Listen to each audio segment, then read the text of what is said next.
Hello everybody, my name is Marina and I am a transformational coach, and I have been plant-based for over 9 years. And for many years, I taught people how to transition to plant-based eating and how to stick to it long term. So today I'm going to share with you why eat plant-based, what are the benefits, why it's so amazing for ourselves and for the planet and for so much beyond that. And then I'm going to give you some tips on how to transition and how to eat plant-based for the greatest benefits. So let's start with why eating plant-based. So my story is actually that I went plant-based for my health over 9 years ago.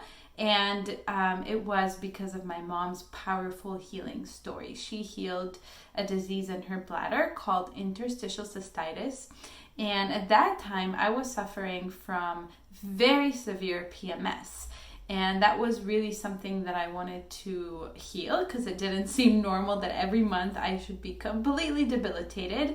And then, of course, I wanted to prevent getting sick with my mom's disease. I was really scared that it was going to be genetic and it was just going to be horrible and stop my life like it had done for my mom. My mom was sick for 8 years and she didn't leave the house. She couldn't function, and going plant-based really helped her completely reverse over time, of course, this really, really cruel illness.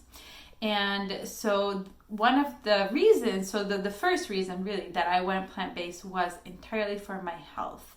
And over time, I actually realized the benefits for the planet and the animals.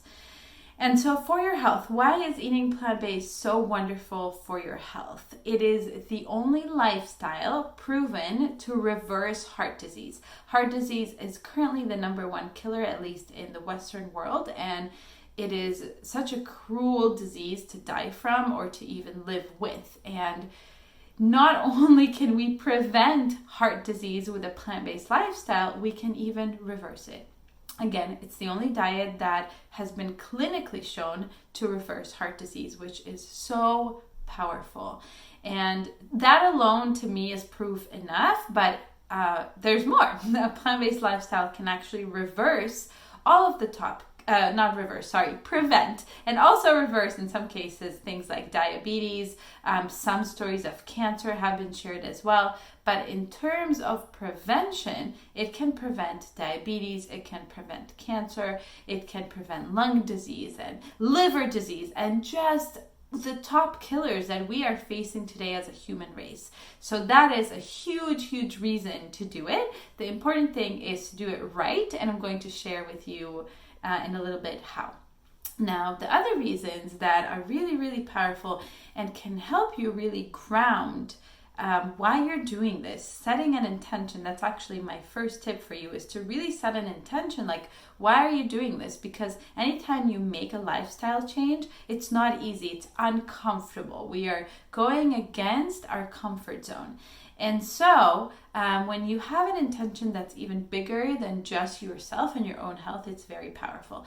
So of course, plant-based lifestyle is very compassionate, right? It is the most compassionate that we can be. It's never going to be perfect. We always cause some amount of harm to animals, but eating vegan and plant-based is the most compassionate way to be for animals. And that became really my reasoning, especially when I found out about the dairy industry, because in the beginning I was actually vegetarian, and then I found out that in the dairy industry, which is a very cruel industry, the baby cows are actually ripped away from their mothers at a very young age and taken to produce milk and to be milk producing machines, and they don't last very long because they are artificially inseminated on something called a rape rack in the industry, so that they get pregnant over and over. Because of course, just like humans, cows do not produce milk just like that. They produce milk when they are impregnated. So that's just one example. But in general, animals feel. They are sentient beings. And so, they have social behaviors and patterns. They have love for their babies. They want freedom just like us. They are intelligent beings, and so of course they are aware when they are being killed. They have an awareness of it, and not participating in that has been so important to me once I gained awareness of the cruelty that goes into that industry. The last part is the environmental, which is very exciting because when you think about it, if the environment is in bad shape, we are definitely in bad shape, and our health doesn't even matter if the environment is in bad shape. And when you eat plant-based, you're doing the best thing that you can for the environment, because greenhouse gases are very much tied to animal agriculture, water production, the forest. You know, one of the most striking examples for me was going into the jungle in Costa Rica. And then as we left the jungle, all we saw for miles and miles was animal agriculture, animal farming. And it was so obvious that this jungle was cut down in order to have land for grazing for cows. So the environment, if you're interested in that, there are many documentaries that I love, but for the environment, I definitely recommend that you watch Cowspiracy. I recommend that you watch What the Health and Game Changers. I recommend that you watch Dominion and Earthlings to learn more about animals. So those are the reasons, and I encourage you to really pick the one that resonates most with you. At this point in my journey, 9 years later, I would say it's all of them, but the thing that is most powerful for me is justice at this moment. And that is because I see animals as the most vulnerable of any being on our planet. They are a lot more vulnerable even than the most vulnerable human being, because they are completely controlled by humans at the moment. And so being kind to them and actually respecting their wisdom is so beautiful to me. And knowing that even children can be raised to learn this basic thing, to respect an animal, to me feels like if I raise a child that is going to, and I will, of course, when I have children, to really respect animals, they would respect any other being. So that is mine. That's my intention. And I really want you to really ground into what is yours, like what is driving you, and to really hold it close to your heart, because again, this is a big change and it does feel uncomfortable sometimes, and sometimes in the beginning it feels like you have to give stuff up. At this point, I don't feel it anymore at all. I love the food, I enjoy this lifestyle, and it is not a diet for me. But in the beginning, there were sometimes hard times, making that switch. So it's really important that you know your intention and even print out something that's going to remind you of it. Maybe it's a picture of an animal you love. Maybe it's a picture of you in your healthiest state that you want to come back to. Something that's going to remind you, and just put it in your kitchen, put it in your room where you work, just have it near you at all times, in your wallet. It's a really, really great reminder.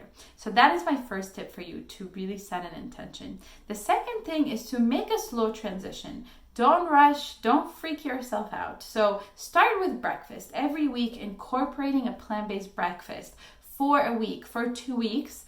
And I want you to keep doing it until you feel really comfortable, until it's no longer outside of your comfort zone. So when we make behavioral changes, it's really important to look at our comfort zone and remember that we want to take just a tiny step out of it, not a huge leap, because when we take a tiny step out of the comfort zone, we continue to make the change. We don't go into this kind of mode, right? And so just a tiny step. It's going to feel uncomfortable, but it's not going to feel completely exhausting and entirely foreign and shocking. So continue with breakfast, because that's a very simple meal to change. And just so you know, I have 2 amazing online courses on soulintheraw.com that can teach you everything you need to make this switch, to make this transition, with recipes and everything that you need to really expand on this conversation. So start with breakfast, and then when you feel very comfortable, go on to lunch, and then go on to dinner. Just make it a slow transition. That's my first step. My next tip for you is to have a community, so that you're not doing this alone, to have support. So whether it's online or in person, have your people around you that you can share your experience, that you can share meals with. It makes a huge, huge, huge difference. After that, I want to remind you something huge. This is why a lot of people seem to fall off the wagon, so to speak. And that is portions. Okay, so when you are eating plant-based, you're going to be eating much larger portions than before. And the reason is that plant-based foods are very rich in fiber and water. And that stuff doesn't have calories, it's just bulk. And so you're gonna need to eat more food. A lot of people say, I feel completely drained and exhausted on plant-based eating. And 99% of the time, it's because they are not eating portions that are big enough. So make sure that you increase your portions and that you eat until you're completely full. Really listen to your body, get in tune with your body so that you notice when you're completely full and satisfied. My next tip is to make sure that you are supplementing with B12.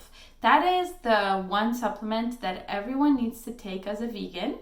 A lot of times people who aren't vegan also need to take B12, so it's not something that is only for vegans, but it's definitely something for vegans to remember to take a vegan B12 supplement. In some cases, you will also need to supplement with vitamin D, especially if you don't get enough sun. So that's something to talk with your doctor about and measure in a blood test and make sure that you're getting enough. My next tip for you is to eat a whole food plant-based diet. I don't even like to use the word diet, I like to use the word lifestyle. But it's important to talk about this because veganism is getting super popular, and when you walk into the store, you're going to find a lot of replacements for meat, for cheese, for eggs, like literally for everything you can imagine. And it's really important to note that those foods are fun. And those foods are transition foods, and you can also keep them in your diet in small amounts, but you don't want to get most of your calories from those foods. Those foods are packed with oil and sugar and preservatives and food coloring and all kinds of stuff that your body really doesn't need. And a lot of people actually nowadays experience poorer health on a plant-based diet, and they're really confused. So I like to share this, that there are many ways to be vegan. You can be a junk food vegan and you can be a healthy vegan. So it's very important to have a very well-planned whole food plant-based lifestyle. And again, I have so many resources for you on my website, soulintheraw.com, where I have online courses and I have meal plans for you to check out and follow so that you make sure you're getting all your nutrients, you're eating a well-planned, well-balanced lifestyle. The next thing I want to share is that if you fall off the wagon, it's not a big deal. Don't beat yourself up. And when we make any change, compassion and self-acceptance is huge. So I really like to think of this transition as a mirror for any other change that you would want to make in your life. So when you're making this change, what I encourage you to do is be like a little observer scientist. Observe yourself, observe how you are making the change, not only what you're doing in the process, but how are you making this change? Are you kind to yourself? Are you nice to yourself? Or are you beating yourself up throughout?